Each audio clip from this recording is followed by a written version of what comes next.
What's going on, guys? This is Mikeinoid, and today we'll be talking about Skylanders Trap Team on Nintendo 3DS. 3 months ago we covered Spyro's Adventure, 2 months ago was Giants, and last month was SWAT Force. So now we can cover the 4th game of the franchise in handheld form. 2014 was an okay year for the 3DS, not as strong as 2013, but it wasn't too bad. Japan got the new Nintendo 3DS and new 3DS XL systems. These systems had a more powerful CPU, improved 3D, NFC support, this eraser nub that works as a second analog stick. These are the definitive 3DS systems. The naming for these handhelds are kind of stupid. Using the word new confuses websites like eBay. The new 3DS system had swappable faceplates, which were huge in Japan and expensive now. The game lineup has some noticeable releases for sure. Bravely Default, Kirby Triple Deluxe, Tomodachi Life, Persona Q, Shadow of the Labyrinth, Pokemon Omega Ruby and Alpha Sapphire, Super Smash Bros. For 3DS. Be careful with this one, you might need to replace the circle pad at some point. Oh look, Legend of Korra, But of course, the one game we're focused on that was released on October 5th of 2014, Skylanders Trap Team. I was so excited for Trap Team thanks to the gimmicks of the traps. These little crystals allowed one to capture a villain from inside the game, allowing players to bring life to toys. There were so many unique villains, and the fact that you can capture Chaos, the main villain of the Skylanders franchise, was a huge deal for fans. All the interviews and showcases were focused on the console version, so we didn't see anything about the 3DS until close to release. The 3DS games were different stories with exclusive villains, but just about all the figures were compatible. So I speculated that Chaos was going to make his 3DS appearance since we were getting the Chaos Trap. You know, since figures can be used in all versions of games, right? Right? You're actually using the bottom screen and the powers of the Nintendo 3DS to capture the villains and not the traps. What the f? Trap Team on 3DS doesn't use traps. I don't know if Toys for Bob just wasn't able to get the traps to work on the 3DS or just didn't want to mess with them, but this was some buffoonery. I mean, good news for you, you didn't need to buy more toys, especially since Trap Team had the biggest roster of Skylanders, but man, not being able to use traps just made no sense to me. So what did the starter pack look like?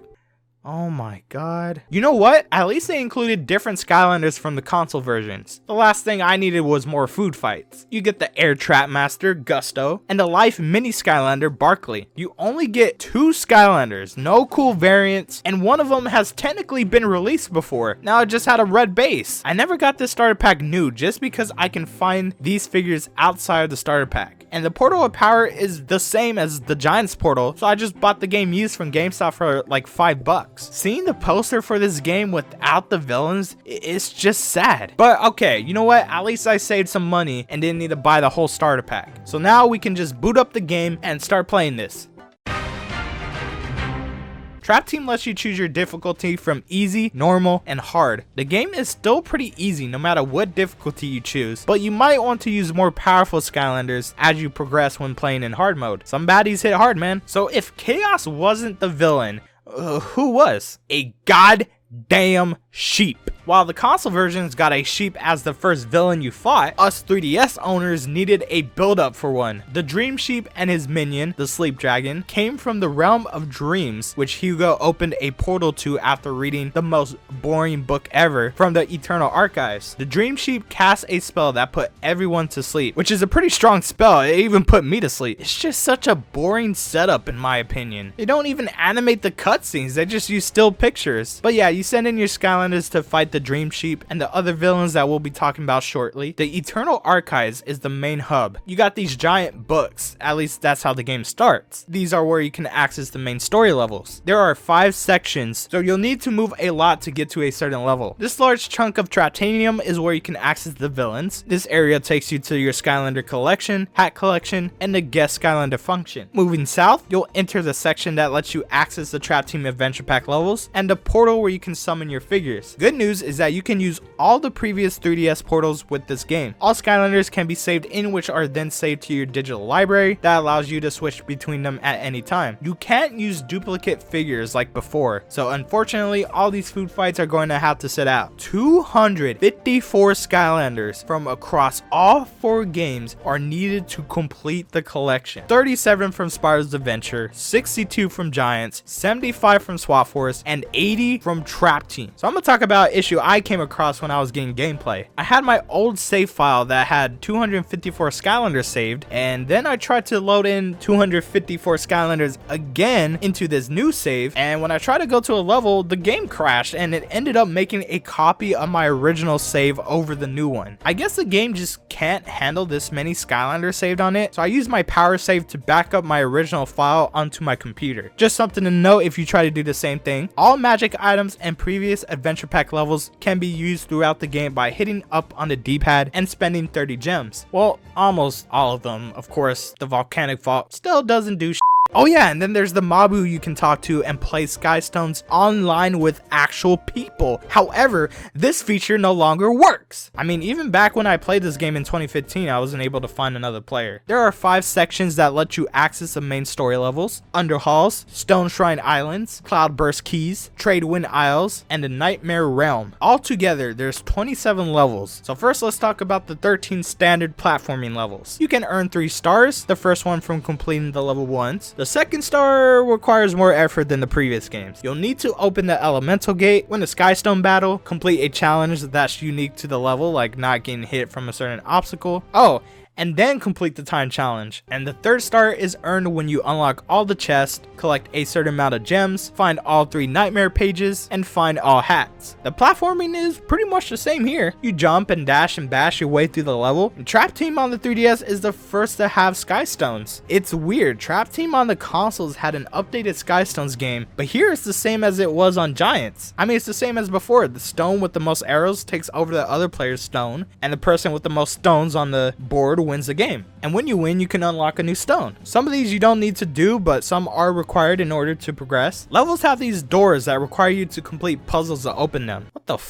This is just flow from the App Store. I mean, it's cool. They're just stupid easy. Speaking of unnecessary features, there's the chests. Chests contain gems, and some chests can only be opened by trap masters because they're locked behind some traptanium. Chests can no longer be opened by smashing them with Skylander attacks. You need to use the touchscreen to smash the locks. I mean, this isn't even a challenge, man. All you gotta do is tap a couple times. And there's at least 1 combination chest in each level. You need to match up the gem icon to unlock the chest, and that takes about 5 seconds to do each time. Well, at least we can still easily go through elemental gate. Oh, come on, dude, you're just connecting the stars. I swear these are easy enough to be Among Us tasks. Good news is that you don't need a trap master to open gates. Any Skylander can access them, which if you ask me, that's how it should have always been, but hey, at least they did it in this game. At the end of the elemental gate, you can get a hat. Once you go through another mini game, you'll get a random hat. It's cool that you can put the hat on your Skylander as soon as you find it, but goddamn, there's 245 hats in this game. You'll be replaying these levels for a while if you want to get all those hats. I mean, you can find more in the level, but like that's still a lot of hats you need to find. There's even some parts where you need to use the gyroscope function of the 3DS, which is just so clunky. It took me 5 minutes to finally figure out how to roll on this damn bomb. Gems are the new currency, and they made it more confusing than it needed to be. Before, getting 10 would activate a bonus that lets you get double the amount for a short period of time. Now you need to get an item to activate the boost, which I swear does not last for that long. Gems get you experience at the end of the level, but you can also get experience from defeating enemies. But there's a certain type of enemy that I'll be focusing on next, the Nightmare Realm villains. There's 13 villains you fight and capture at the end of each level. The names of these enemies are Boris Blisterbottom, Spike McPokerton, Birdo Chesterfield, Baron von Smashbeak, Bobbin Rude, Rooney Pointy Boobs, Boots, Olaf Crusherson, Marf, Groggeroots, Grunkin Gobsprout, Big, Bertha Bubblethorn, Bucktooth the Tiny, Shellshock Sheldon, and Russel Purplestache. What the f are these names? The villains from Trap Team on the console versions had names that matched their character, and they were actually creative. I mean, here they just use a random name generator. They all have the same color schemes and look just like the villains from the console versions, which gives them no chance of being memorable at all. Like, you ask your mom for a cuckoo clocker, and then she tells you, oh, we have that at home, but it's just a Baron von Smashbeak. 3 nightmare pages for each of these villains can be found in their level. So if you want to learn more about them for whatever reason, this is the way you go about doing that. Trap Masters deal the most damage to them, but really any Skylander can beat them quickly. Once you beat them, you use the touchscreen to capture them, and hey, they're on the touchscreen now, looking all stupid. You can tap and tickle them like they're a damn Pokemon. They're kind of in the way now, since you need to press the Skylanders button to get to the Skylander selection, and then click on one of the elements for the Skylander selection menu. But hey, you can drop their ass back at the Eternal Archives, which is cool. The villains just do a big super move, which is awful. Sometimes they don't even hit the baddies, and they have the audacity to need a cooldown period. In the trap room of the Eternal Archives, you can choose which villain you want, if you want any at all. You can also have a Skystone battle with them to unlock their unique Skystone. You can view their nightmare pages here and do their villain bootcamp level. The 13 villain bootcamps are the only time you can play as these villains. These are required in order to progress with the story. I really don't get the setup of these levels. The Dream Sheep is talking to them in real time. Like, he's aware of them getting their asses clapped, but he doesn't know that they were captured and forced to help the Skylanders. It's just ridiculous. Utterly ridiculous. I mean, I had some fun with these, but it just made me sad that I couldn't play with the villains normally. You can earn 3 stars in these levels. The first one is earned from beating it once, the second from completing it under a certain time, and the third one is the bonus challenge unique to each bootcamp. There's a bunch of Skylanders you can use. Skylanders can reach up to level 20 and get upgrades and stat boosts when leveling up. Giants can still destroy walls that would normally require bombs, and Swap Force Skylanders can still swap and use their special swap move, which is actually pretty cool. I liked how they kept them relevant in this game. Trap Masters can collect these traps in levels that build up a gauge that lets them use a big attack, illustrated with a cool animation. But wait, then what was the point of having the villains do? Mini Skylanders, previously sidekicks, now work as full-blown Skylanders. Yeah, they're the worst Skylanders you can possibly use. They get hit so easily and attacks feel a lot more slow than their regular counterparts. Eon's Elite Skylanders is what you need to be using. I feel like they receive the same amount of damage, but they deal a lot more damage to baddies. So I really like using these characters. You'll notice that there's 2 question marks at the bottom of the screen. These are where the new light and dark Skylanders show up. Towards the end of the game, you can go through the light and dark elemental gates. But other than that, they're just regular Trap Masters and core Skylanders. The final level was the final boss fight with Dream Sheep and the Sleep Dragon. I did not care for this fight. Why? Because you have the exact same fight in 3 other levels. It really doesn't switch up that much. They just give the dragon an extra attack. Once you beat and capture the Dream Sheep, Hugo finally wakes up, and that's the game. Oh shit, he went back to sleep. I mean, that's cool. I'm already asleep playing this. If you want to keep playing the game, you can load in the Nightmare Express, the Mirror of Mystery, the Sunscraper Spire, and the Midnight Museum to unlock those levels. These are just challenges that give you hordes of enemies to fight, which happens to be a lot more interesting than the main story levels, so it's fine, I guess. In order to 100% complete this game, you'll need to summon all 254 Skylanders, collect all 81 challenge stars, find all 245 hats, and complete all 27 levels. It took me about 7 hours to beat this game. Granted, it took me 30 minutes to 1 hour to summon all these Skylanders, so I see it being possible to finish this game in about 2 to 3 hours. Skylanders Trap Team on the console was rough in my opinion. Trap Masters were the only logical Skylanders you can use, and the game itself was a buggy mess. But here's the thing though, at least I can have fun in that game. The villains really made the game enjoyable, and the core gameplay of it is great. Trap Team on 3DS though, I gotta say, it was tough to play through. Villains called Eric McGuckin and Robin Bon Chuckles, or whatever the f they were called, were bland at best. Most of them are just Walmart versions of console villains, all of them with the same color palette, and with a watered down trap gimmick that let them use a mediocre attack. It's embarrassing.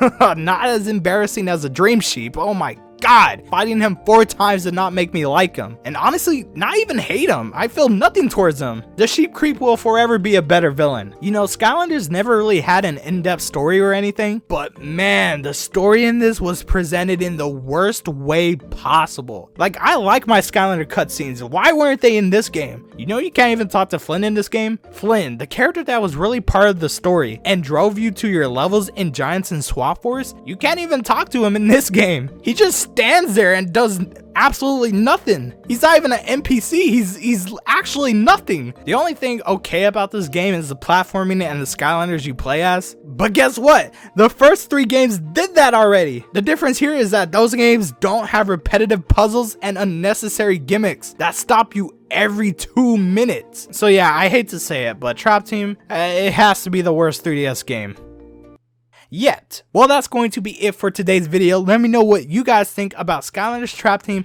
on the 3DS down in the comments below. Thank you guys for watching, and of course, I will see you guys in the next one. Take care. I also have the Skylanders Trap Life theme on my 3DS. Yeah, I'm getting really tired of seeing food fight.